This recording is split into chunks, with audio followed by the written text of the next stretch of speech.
मैं ये चाह रहा हूँ कि एलर्जी के लिए कोई नुस्खा आप या कोई जैसे भी हो कोई ऐसा बना के मुझे बता दें जो एलर्जी को ख़त्म करे। सोप में मैं इस्तेमाल करता रहूँ क्योंकि हमें सोप में एलर्जी हो रही है। इसके लिए मेहरबानी करें, कोई ऐसा बना के कोई फार्मूला बता दें हमें, मेहरबानी आपकी। अस्सलामु अलैकुम। बिस्मिल्लाहिर्रहमानिर्रहीम। अस्सलाम वालेकुम। एक बार लाओ पढ़ लें। भाईजान का सवाल आपने सुन लिया।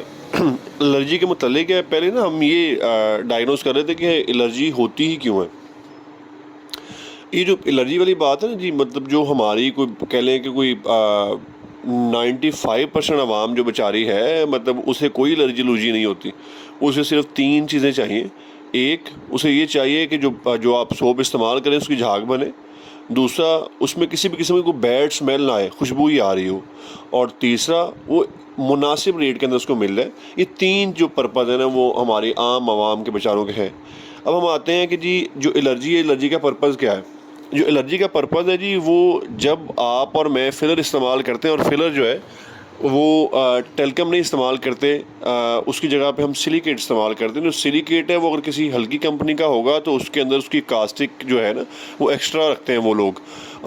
जब वो एक्स्ट्रा रखते हैं तो उसका फिर क्या नुकसान क्या होता है कि वो जो एक्स्ट्रा कास्टिक है वो जिल्द के ऊपर लगने के बाद, क्योंकि वाश तो प्रॉपर हर बंदा तो प्रॉपर वाश नहीं कर रहा होता ना, मतलब कोई 3-3 बार पानी तो नहीं डाल रहा होता, तो वो जो है वो कहीं साबुन कहीं लगा रह गया तो उसकी जो कास्टिक है वो जो है वो रिएक्शन करेगी, वो वहाँ पे एक पिंपल बना देगी। पिंपल का मतलब यूँ समझ लें कि वो एक सुराख सा बन जाएगा, लेकिन देखने में फोड़े की तरह लग रहा होगा वो। अब उस और इसका क्या है, मतलब पर्पज़ क्या हो सकता है। और इसका पर्पज़ ये है कि जब आप नूडल इस्तेमाल करते हैं तो अगर आप नूडल किसी हल्की कंपनी की इस्तेमाल कर रहे हो, मैं किसी को नॉमिनेट नहीं कर रहा, लेकिन जो अच्छी कंपनी मैं वो ज़रूर बता देता हूँ। अगर आप निमर और सितारा की इस्तेमाल करते हैं तो उसके अंदर बिल्कुल किसी किस्म का कोई फ्री कह लें कि मतलब ना पार्टिकल अप्रॉक्सीमेटली नहीं होता। वो 0.07% जो है वो पॉइंट आउट करते हैं कि जी हमारी फ्री एल्कली होगी।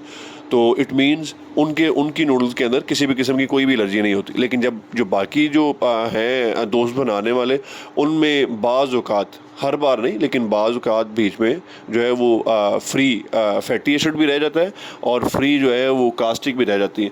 जो कास्टिक फ्री रहती है वो जो है वो फिर वो एलर्जी करने का मकसद बनाती होती है। क्या है कि मतलब जब इंसान इस्तेमाल करता है तो वो कहीं ना कहीं कास्टिक रह जाती है और वो जो है वो रिएक्शन कर जाती है।